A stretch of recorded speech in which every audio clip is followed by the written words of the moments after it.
Selamat pagi, salam, salam, salve, salam dalam damai kasih Tuhan kita Yesus Kristus. Kembali lagi saya akan membawakan materi pelajaran untuk kelas 7, untuk siswa-siswi kelas 7, di mana materinya pada kesempatan ini yang berbunyi peran sekolah bagi perkembanganku. Sebelum memasuki materi pelajaran yang pada hari ini akan saya sampaikan kepada adik-adik sekalian, maka terlebih dahulu saya akan membukanya dengan doa pembukaan. Dalam nama Bapa dan Putra dan Roh Kudus, amin. Allah yang Maha Kasih, kami bersyukur atas kesempatan untuk belajar bersama di sekolah. Terima kasih atas guru, teman, dan seluruh komunitas sekolah yang membantu kami bertumbuh. Bimbinglah kami agar dapat memahami betapa pentingnya sekolah dalam hidup kami. Jadikan kami pribadi yang menghargai peran sekolah dan bersemangat dalam belajar. Demi Kristus Tuhan dan pengantara kami. Amin. Dalam nama Bapa dan Putra dan Roh Kudus. Amin. Baik, tujuan pembelajaran yang pada hari ini akan saya sampaikan ada 5 tujuan pembelajaran itu sendiri.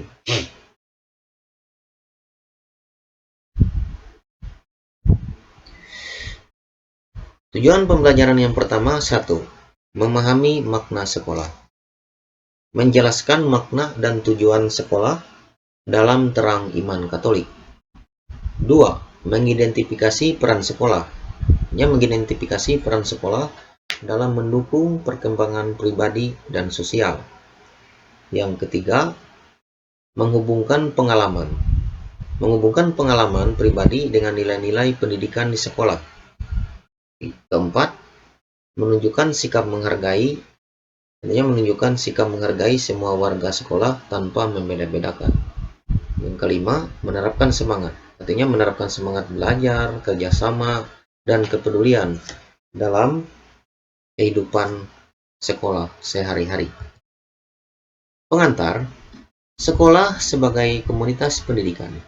Sekolah bukan sekedar tempat untuk belajar, membaca, menulis, dan berhitung. Sekolah adalah komunitas pendidikan tempat kita tumbuh sebagai pribadi seutuhnya, secara intelektual, sosial, moral, dan spiritual. Di sekolah kita bertemu guru yang membimbing, teman yang mendampingi, dan banyak pengalaman yang membentuk kepribadian kita. Dalam terang iman, sekolah adalah karunia Allah yang perlu kita syukuri dan manfaatkan sebaik mungkin. Pengertian sekolah dalam iman Katolik terbagi dalam 3 bagian. Yang pertama, mengembangkan potensi, artinya mengembangkan potensi dan bakat anak secara holistik. Maksudnya secara holistik itu tidak terpisah-pisah, artinya satu bagian. Jika anak ini punya potensi, adik-adik sekalian, umpamanya potensinya menari, ya menari, umpamanya potensinya dia bisa menyanyi, ya menyanyi, gitu. Jadi diarahkan dalam satu, tidak terpisah-pisah, sesuai dengan kemampuan yang dimiliki. Nah, yang kedua, menumbuhkan nilai spiritual, artinya menumbuhkan nilai-nilai moral dan spiritual berdasarkan ajaran Kristus. Nilai-nilai moral maksudnya adalah moral, artinya etika, artinya bisa mempunyai etika yang baik, adik-adik sekalian.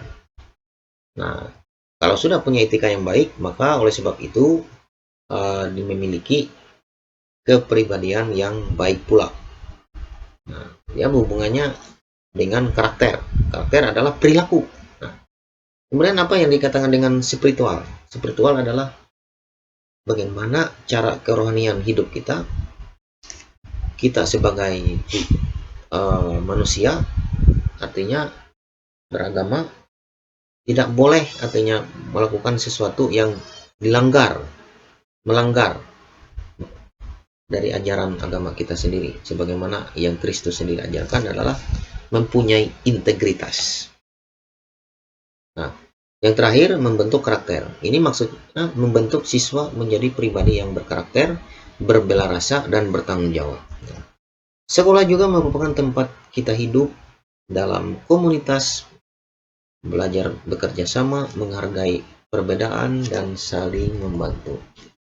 Adapun dasar kitab suci yang menjadi dasar dari materi pelajaran kita pada hari ini, yakni dari Injil Lukas bab 2 ayat 52 yang berbunyi, dan Yesus makin bertambah besar hikmatnya dan besarnya dan makin dikasihi oleh Allah dan manusia. Artinya Yesus sendiri mengalami proses pendidikan dan perkembangan.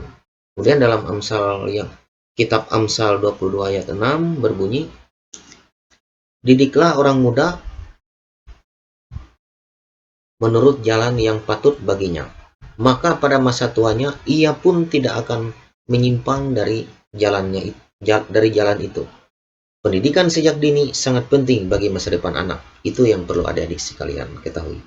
Kemudian dalam kitab Kolose, dari surat Santo Paulus kepada jemaat di Kolose, bab 3 ayat 23 sampai 24 berbunyi, apapun juga yang kamu perbuatlah dengan segenap hatimu, seperti untuk Tuhan dan bukan manusia. Artinya, dalam belajar dan berperilaku di sekolah, kita dipanggil untuk memberikan yang terbaik. Kemudian pembahasan selanjutnya, macam-macam peran sekolah. Pertama, tempat sekolah belajar dan menggali ilmu. Ini maksudnya meningkatkan kemampuan berpikir, berbicara, dan berkarya.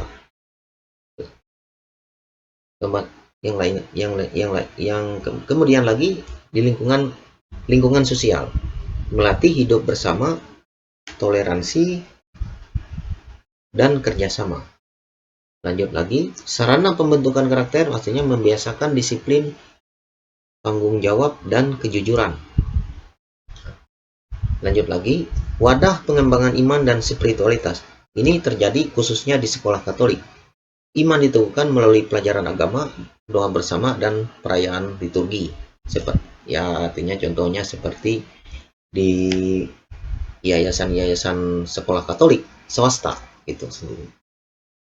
Yang terakhir, tempat bertumbuh emosional. Ini maksudnya belajar menghadapi konflik, bekerja dalam tim, dan mengelola emosi. Pembahasan selanjutnya lagi, mewujudkan kesetaraan di sekolah.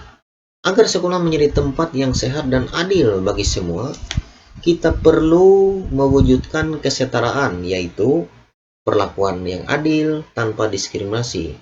Ini mencakup beberapa poin penting, ada 5 poin. Poin yang pertama, menghargai perbedaan, seperti agama, suku, latar belakang ekonomi, kemampuan belajar.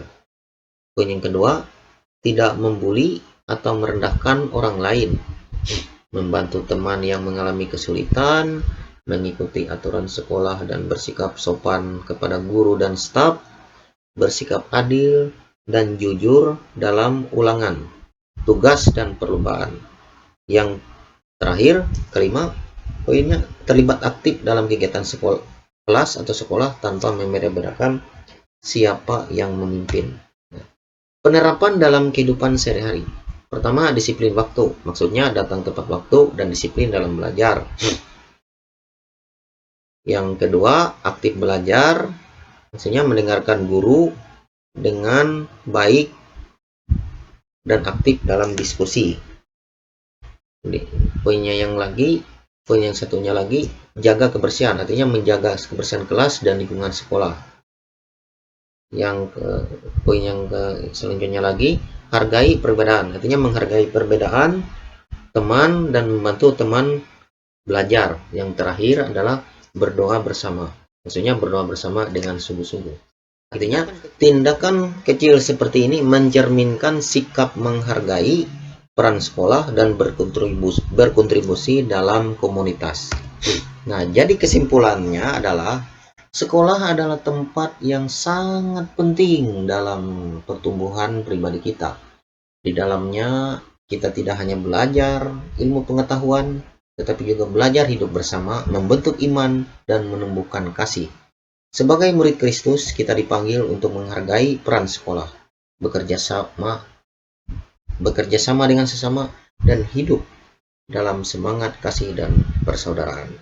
Jadi demikianlah materi pada pagi hari ini yang bisa saya sampaikan. Untuk menutup rangkaian proses kegiatan belajar kita pada hari ini, maka marilah kita berdoa. Dalam nama Bapa dan Putra dan Roh Kudus. Amin. Tuhan Yesus yang baik, kami bersyukur atas karunia sekolah sebagai tempat kami bertumbuh dan belajar. Terima kasih atas para guru, staf, dan teman-teman yang mendampingi kami. Bantulah kami agar mampu menjadi murid yang rajin, jujur, dan penuh kasih. Semua kami dapat menghargai setiap orang di sekolah dan menjadi berkat bagi sesama. Demi Yesus Kristus, Tuhan dan pengantara kami. Amin. Dalam nama Bapa dan Putra dan Roh Kudus. Amin.